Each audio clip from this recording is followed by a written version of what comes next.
Hello and welcome to our notes on scatter plots and lines of best fit. Hopefully you have been able to put your notes together. If not, this would be the best time to pause the video and do so. As you can see, they're not the same notes that you have in front of you, but all the information is going to follow the same way. You're just going to have to fold up each piece as we go. So the first section we're going to be looking at is what is a scatter plot? That's the first thing that we really need to understand. So a scatter plot, my pen will work, a scatter plot is a graph that is made up of points x and y coordinates that represent the relationship between two sets of data, also known as bivariate data, and are scattered around. So this is the difference between Unit 1 and Unit 2. Unit 1 was dealing with one set of data, so just like x values, like a number. So like the number of shoes you have, it is 10. Now, what's going to change now, a scatter plot is looking more at bivariate data, so like the number of Nikes you have versus the number of, I don't know, Reeboks you have. Is that a shoe brand? Or Converse, there we go, number of Converse. So you're looking at Converse and the amount, and Nikes and their number amount. It's a little, that's like kind of like the introduction to it. We're going to talk more about it on the next. So this is just below. So this is a continuation of the same spread. So this is an example of a scatter plot. And it's what it does is it takes x and y values and plots them. So like 0, 50, that's that point right there, which you have to plot. I didn't realize. Forgot right now. Mine already plotted for me, but you need to plot them. So like 15, 70 is right around here. 30, 80 is this one. 45, 88. 60, 90. 0, 55. 15, 71. Basically that same point. 30, 75, 45, 82, and 60, 91. So there are your 8 points. They're x and y values. And where we're getting them from is we're labeled the y-axis, the x-axis as minutes of study, which is time. And we've labeled our y-axis, which is our test score. That's how we know which one goes with which. So this scatter plot describes the relationship between minutes studying and the score on a test. As the time spent increases, the test scores also increase. And so what we're going to eventually see is that if we draw in a line, this is a positive line, and that goes together. So what would you predict the test score for someone who would spend 10 minutes of studying? Well, here's 10 minutes.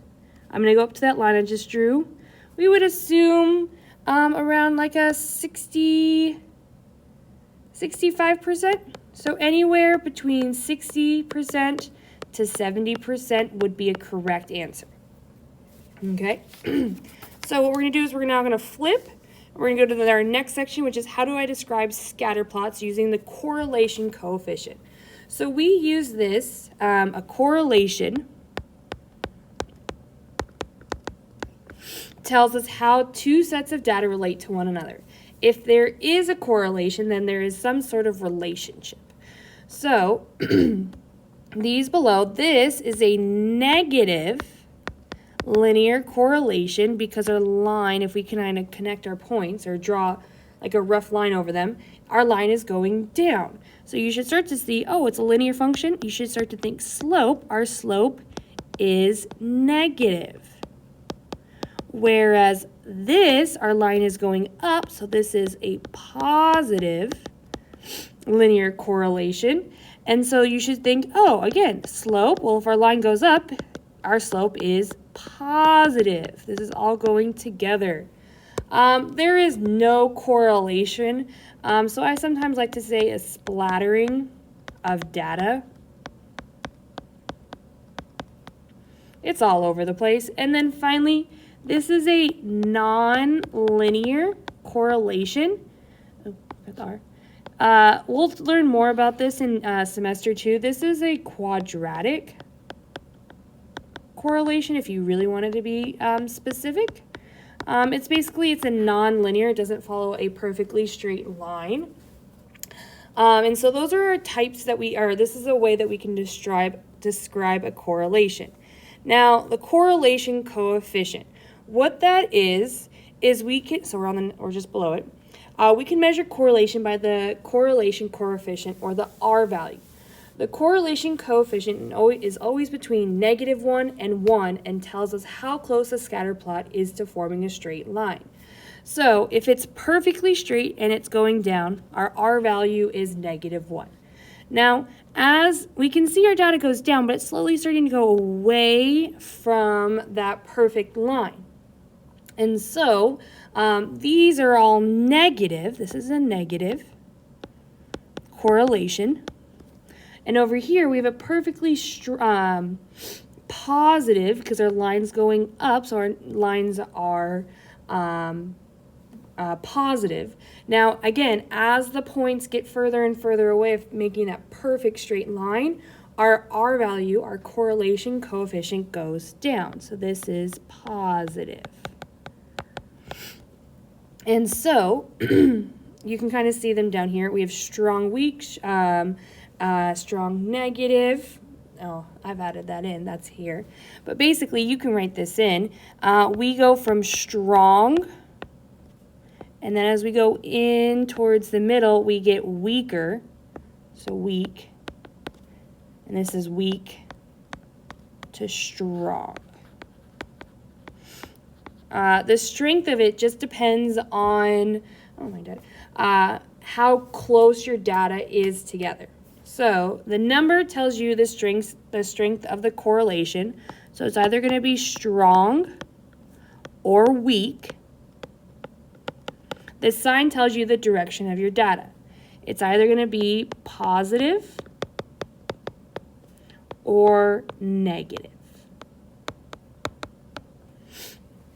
Okay, so that's the correlation coefficient. So now we're going to flip up to our next section, which is what's the difference between correlation and causation. So in statistics, we like to say that correlation does not imply causation. Is a common phrase in statistics. It means correlation is not causation. Just because there is a correlation, a relationship, it doesn't mean we know the cause. So this scatter plot below, let's draw in a line to kind of connect them. It is a strong positive, and it's linear. And the reason it's strong is our points are pretty close to that line I drew in. Does this mean the number of shorts sold causes the ice cream sales? No, the two are related because we have a strong positive, but we do not say that one caused the other. So just because you sell, Joe Schmo sells 150 shorts, and you sell, does not mean that it causes Peggy Sue to sell 200 ice cream or make $200 in ice cream sales. It is not a causation. There's a correlation. There's some type of relationship happening, but one's not causing the other. So below, here is an example, a real-world example.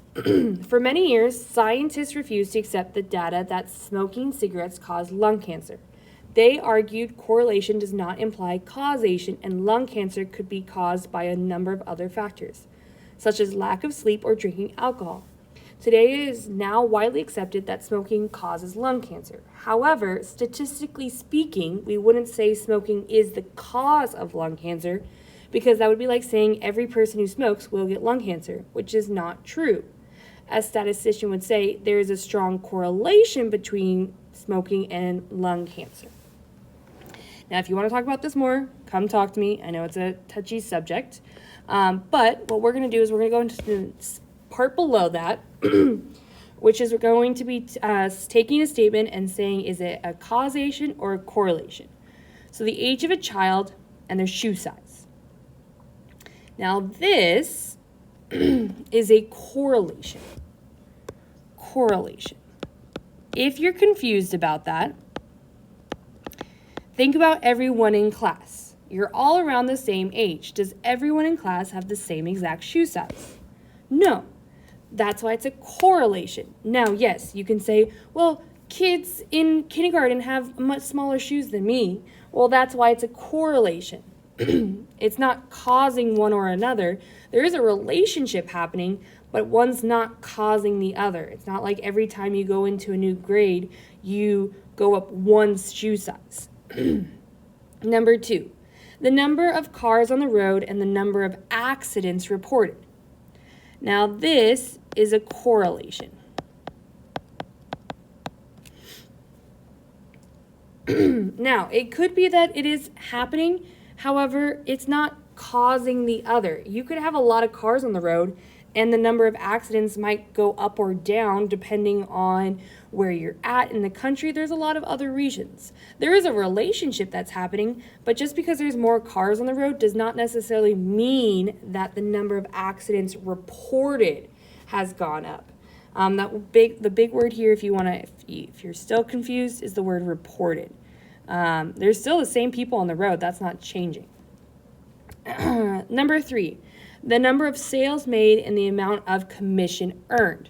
This is a causation. If you work your butt off and you do a lot of work and you sell a lot of cars, you're going to make a lot of money. Now, if you don't and you just sit there and you hope that someone's going to come talk to you and you don't sell anything, you're not going to make any money. Number 4, a child's weight and the size of their vocabulary. This is a correlation. Just because you're in a certain grade does not mean the vocabulary is crazy. Now, if you want to talk more about it, come talk to me. The last one, number 5, the number of miles driven and the amount of gas used. This is a causation. If you drive 100 miles, you're going to use more gas. Now, if you drive 5 miles, you're going to use a lot less gas. That's why it's a causation versus a correlation. So causing something, one has to be a result of the other, no matter what. Our next one, what is a line of best fit? It's also known as a trend line. So a line of best fit or trend line is a straight line, we've been doing this, that best represents the data on a scatter plot. The line of best fit or regression line may go through some of the points, all of the points, or none of the points.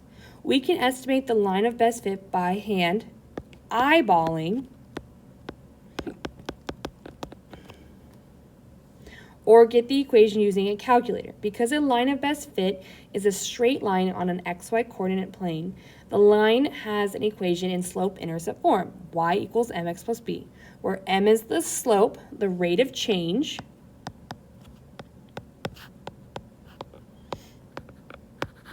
and b is the y-intercept. We use lines of best fit to predict future trends. So, what is a line of best, and we're going to continue on to the section below. So, the line has already been drawn in for you. How would you describe this correlation? Well, this is a strong, linear, and it's positive because it's going up. So the reason it's strong is because the points are really close to that line. It's positive because our line's going up, and it's linear because it forms a straight line. So what we're going to do next is we're going to estimate our R value. So this is our correlation coefficient. Well, it's going to be positive, and it's going to be really close to 1 because everything almost is perfectly on that line. But it's not going to be 1 because it doesn't form a perfectly straight line. So I would say anything between 0.96 to 0.99, We're not going to say 1 because it's not a perfect line. Now, what does the slope and the y-intercept represent? Well, the y-intercept represents, think about the point right here, it is 0, 20. So that means that at 0 months, because that's the x value, the length is 20 centimeters. And I'm getting those values from my x and my y labels. Now my slope is a little bit different. So remember, it's the change in y over the change of x. So as the length, oopsies if I can spell, length increases, the age in months, wow, geez Louises, months also increases. And if you think about it, a positive over a positive goes up. That's our slope. Okay? Now, if it was like a negative line, which we'll see on the next page, how do we get that? A positive over a negative or a negative over a positive. And so that's what we're down here. So what we're going to do first is we are going to eyeball the line of best fit.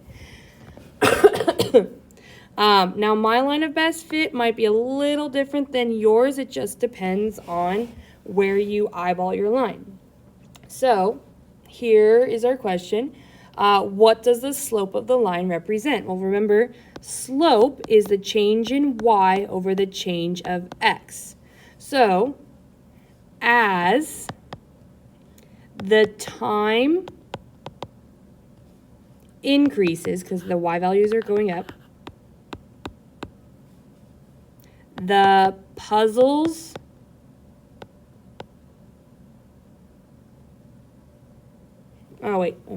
as the time, let me change it real quick, sorry.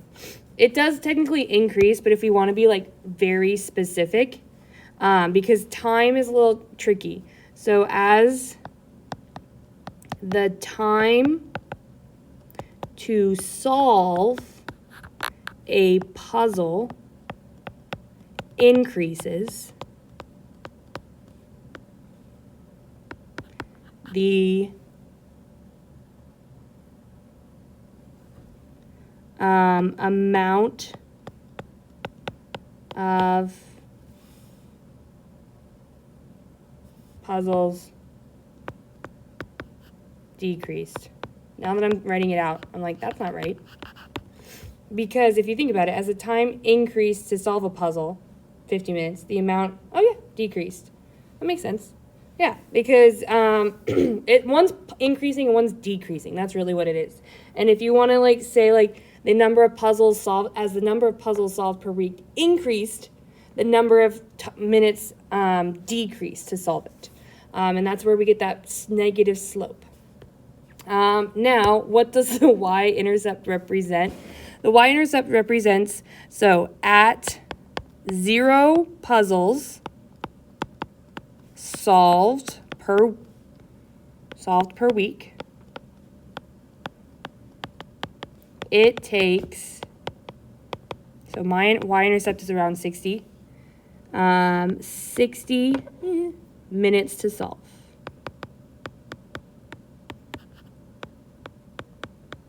And where I'm getting that is because my y-intercept on my graph is right here. It's around 60, so 0, 60. Well, 0 is my x value, 60 is my y value. Now, our last thing, estimate the time it would take to solve a puzzle if you completed 10 puzzles per week. Well, here's 10. I'm going to go to my line of best fit. I would say anywhere between 10 and 20. I would say about 17 puzzles.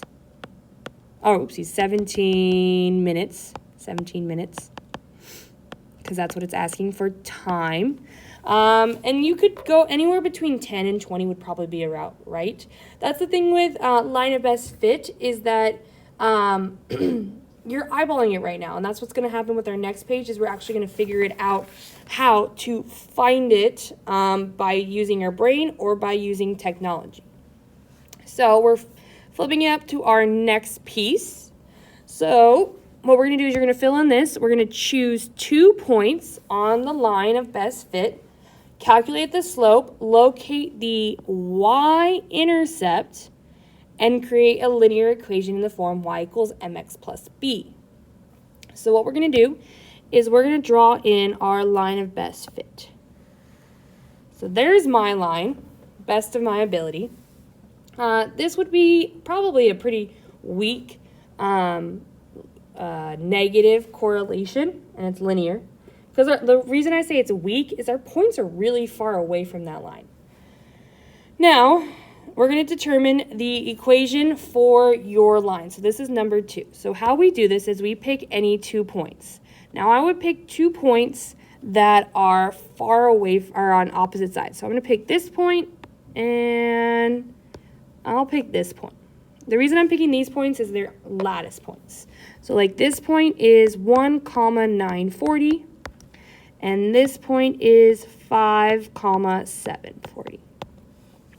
So the first thing we need to do is you have more space than I do, by the way. We need to find our slope. So that's where we take our y values and subtract them. So y sub 2, so 740 minus 940 over our x values, so 5 minus 1. Well, when we solve this, we would get negative 200 over 4. And so when we simplify that, we get negative 25. So my slope is negative 25, and now my y-intercept, so that's a little difficult because we don't actually have a point. So kind of extending it, let's say my b value, I don't know, 1,110, I don't know. And so our equation then would be y equals our slope, so negative 25x plus 1,110. Now, that was a lot of work. Well, it's not a lot of work, but there's a lot of guessing in it because we don't exactly know where our y-intercept is. So what we can do is we can actually instead use a calculator. So calculate the line of best fit using the calculator. The directions are up above. What you're going to do is you're going to pick 2 points. Let's pick those same 2 points. So 1,940 and 5,740. So 1,940 and 5,740. So the data, so you're going to press using a TI-30X. You're going to use second data, second variable data, all of that fun stuff. Now, if we're going to work on this in class, but if you can do this, it makes your life a lot easier. We are going to be working with 2 variables. Now, what's cool is that the more data points you put in, the more exact that your data is going to be. We're only going to be putting in 2 points because that's all we really need. And then when we press calculate, what we do is we're going to scroll over all the way to, takes a while, to the A, B, and R. So A is our slope, so I get y equals, oh, oopsies. It should be negative 25x. Yes.